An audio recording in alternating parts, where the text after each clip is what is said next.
Պագարեժիսոր Սերգեյ Եղիկյանը Վանաձորի Բոհեմ կամերային թատրոնի կողմից հրավիրվել է Գյումրուց եւ Վանաձորում նոր ներկայացման բեմադրությամբ է զբաղված։ Այս համագործակցության առաջարկը սիրով է ընդունել։ Ես ստեղծագործում եմ Գյումրու մտորումների թատրոնում, զուգահեռ նաև սովորում եմ Երևանի թատրոնի եւ կինոյի պետական ինստիտուտում ռեժիսորական կուրսում,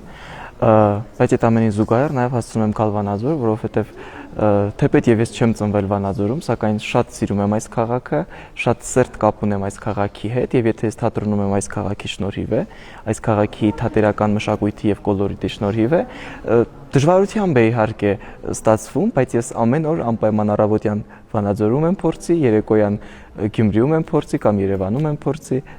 Սիրում եմ Վանաձորը, դա է պատճառը։ Սիրում եմ Վանաձորի թատրոնը։ Էքսպերիմենտալ հարթակին է երիտասարդ ստեղծագործողների համար Բոհեմ կամերային թատրոնը։ Ես առաջարկեցի Աննա Պետրոսյանի պիեսներից մեկը, որը շատ հետաքրքիր թեմայի վերաբերյալ է, փակագծեր չբացեմ։ Եվ մենք հիմա սկսել ենք արդեն բեմադրական աշխատանքները, կարծում եմ, որ շուտով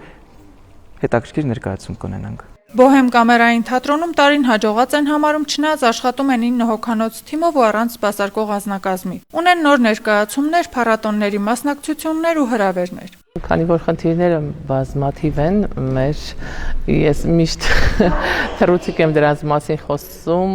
հասկանալով նաև մեր ունեցած հնարավորությունների սահմանները։ Առաջին մեծ խնդիրը նա է, որ մենք չունենք հիմնական վայր աշխատանքի, բեմահարթակ չունենք, դա մեծ խնդիրներ է առաջացնում ցանկացած թատրոնի համար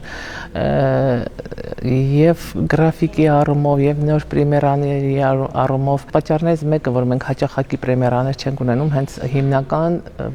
հարթակ չունենալն է նաև։ Մասնակցել ենք հանրապետական տարբեր փառատոների, հյուրախաղ ենք ունեցել Ռուսաստանի Դաշնություն, այս տարի էլ պլանավորում ենք նորից հրավեր ունենք Ռուսաստանի Դաշնությունից, կարծում եմ կհաջողենք եւ արդեն եթե հաջողենք միջազգային փառատոների անպայման մասնակցության մեծ ցանկություն